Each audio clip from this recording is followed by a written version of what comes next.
ہر قسم کے روحانی جسمانی مسائل اور وظائف کے لیے پیر اقبال قریشی چینل کو سبسکرائب کریں۔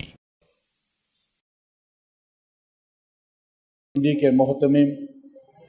جانشین شیخ القرآن حضرت مولانا اشرف علی صاحب نور اللہ مرقدہ کا ابھی انتقال ہوا۔ ان کے بیٹے مولانا ولی اللہ صاحب تشریف فرما ہیں اور ان کے خاندان کے داماد ہیں اور بہترین ماشاءاللہ خطیب ہیں مولانا جمیل صاحب دامت برکاتہم العالیہ، وہ بھی تشریف فرما ہیں، مانچسٹر UK میں ہوتے ہیں، اور اس خاندان کے دیگر لوگ بھی ماشاءاللہ اسی خانوادہ سے یہاں پر موجود ہیں۔ تعزیتی ہمارا یہ پروگرام ہے اور حضرت مولانا شیخ الحدیث یعقوب طارق صاحب دامت برکاتہم العالیہ بھی تشریف فرما ہیں۔ شیخ القرآن مولانا غلام اللہ خان رحمہ اللہ تعالیٰ کے نام سے تقریباً توحید و سنت کے دلدادہ ہر مسلمان مرد عورت آگاہ ہے۔ آج جتنے لوگوں کو پاکستان کے اندر بالخصوص ہم دیکھتے ہیں جن کا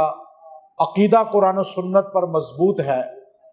تو اس کے پیچھے شیخ القرآن مولانا غلام اللہ خان رحمۃ اللہ علیہ کی کاوش اور محنت ہمیں نظر آتی ہے۔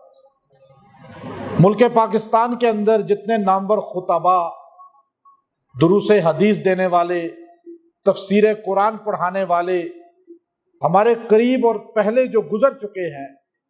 ان ساروں کا تعلق بالخصوص ہمارے چند بڑے ایسے جیسے مفتی ظفر علی خان صاحب رحمۃ اللہ علیہ، مولانا ضیاء القاسمی صاحب رحمۃ اللہ علیہ جو خطیب ایشیا تھے، اور اسی طرح جو ہے آپ بڑے بڑے کسی بھی عالم کا نام لیں گے تو وہ آپ کو شیخ القرآن مولانا غلام اللہ خان رحمۃ اللہ علیہ کا شاگرد نظر آئے گا۔ اللہ نے شیخ القرآن کو کلام اللہ سمجھانے کا ایک خاص ملکہ دیا تھا، اور چھچ کے علاقے کے لوگ جو دیہاتی لوگ تھے، شیخ القرآن نے ایسے قرآن پاک سمجھانا شروع کیا کہ چھاچی لوگ آج قرآن پاک کے سب سے زیادہ سمجھنے والے ہیں، اور دیہاتیوں کو بھی قرآن سمجھ آیا۔ ہمارے اکثر لوگ جو تفسیر بیان کرتے ہیں یا قرآن پاک کو ترجمے کے ساتھ بیان کرتے ہیں، اتنے مضبوط اور سخت الفاظ بیان کرتے ہیں جو عام عوام کو سمجھ نہیں آتے۔ شیخ القرآن مولانا غلام اللہ خان رحمۃ اللہ علیہ کو اللہ نے یہ کمال دیا تھا کہ ایک بار جس نے ان کی تقریر کو سنا، اللہ نے اس کا عقیدہ ٹھیک کر دیا اور اسے موت تک توحید اللہ نے عطا فرمائی۔ تو میں آپ کے سامنے آج محنت کر رہا ہوں، ہماری نسبت ہے، میں نے ابھی آپ کو وظیفہ دیا شیخ القرآن رحمۃ اللہ علیہ کی، یہ نسبت کی وجہ سے قرآن پاک کا وظیفہ تھا۔ آج ہم دعوت قرآن آپ کو دے رہے ہیں، عوام مرد اور عورتوں کو قرآن پاک سے جوڑ رہے ہیں، وظائف سے جوڑ رہے ہیں، ترجمے سے جوڑ رہے ہیں، عقیدے سے جوڑ رہے ہیں۔ اس کے پیچھے بھی شیخ القرآن رحمۃ اللہ علیہ کی محنت ہے، چونکہ میرے دادا استاد شیخ القرآن بنتے ہیں اور ہم نے اس نسبت سے ہی قرآن کو سیکھا ہے۔ تو یاد رکھیے گا کہ مولانا غلام اللہ خان رحمۃ اللہ علیہ کے ادارہ تعلیم القرآن یہ اعتدال کا، محبت کا، کیونکہ جب مولانا غلام اللہ خان رحمۃ اللہ علیہ کا نام آتا ہے تو اعتدال، محبت اور اتحاد انسان کو سمجھ آتا ہے کہ سب کو ساتھ جوڑنا، ساروں سے پیار محبت سے چلنا اور نفرتوں کو ختم کرنا، امت میں جوڑ پیدا کرنا، یہ شیخ القرآن کا وصف تھا، اور انشاءاللہ ہم اسی مشن کو لے کر چلیں گے۔ ایک امت میں اتحاد، سب کو لے کے چلنا، اور دوسرا دعوت قرآن ہر جگہ پہنچانا۔ تو آج الحمدللہ اس گھرانے کے یہ پوتے ہیں ان کے حضرت کے، اور یہ یہاں تشریف فرما ہے خاندان کے لوگ، ہم یہ بھی اسی مشن کو لے کے چلے ہیں، ہم بھی ان کے مشن کو لے کے چلنے والے ہیں۔ ہر مسلمان جو قرآن پاک کی دعوت عام کرنے والا ہے اسی مشن پہ چلنے والا ہے۔ تو مولانا اشرف علی صاحب نور اللہ مرقدہ،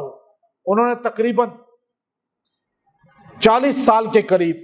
اس مشن کو لے کر آگے بڑھتے رہے اور امت میں جوڑ پیدا کیا، ہر طرف پیار بانٹا، ہر ایک سے پیار سے ملتے تھے، مسکرا کے ملتے تھے، ہر بندہ ان کا گرویدہ ہو جاتا تھا، جو ان کو ملتا تھا وہ ان کا گرویدہ ہو جاتا تھا۔ اور اللہ نے ایسے ان کو وصف عطا کیا تھا کہ ہم نے شیخ القرآن رحمۃ اللہ علیہ کو نہیں دیکھا، لیکن ہم نے جانشین شیخ القرآن کو دیکھا ہے، اور جانشین شیخ القرآن کو بھی اللہ نے وہ کمال دیا تھا کہ چہرے پہ نورانیت اور چہرہ مسکراتا ہوا، ہر بندے کو سینے سے لگانا اور نفرتوں کو ختم کرنا، سب کو جوڑنا۔ آج سوچئے شیخ القرآن رحمت اللہ علیہ تو چلے گئے، لیکن مولانا اشرف علی صاحب رحمت اللہ علیہ کے ساتھ لفظ جانشین شیخ القرآن بھی دنیا سے چلے گئے، کیونکہ یہ خطاب آپ پر ختم ہو گیا۔ اب جانشین ہیں، لیکن وہ حضرت مولانا اشرف علی صاحب کے جانشین ہیں، لیکن اصل جانشین جو شیخ القرآن کے تھے وہ مولانا اشرف علی صاحب رحمت اللہ علیہ تھے۔ تو یہاں تشریف لائے اور یہاں پر بیان بھی فرمایا،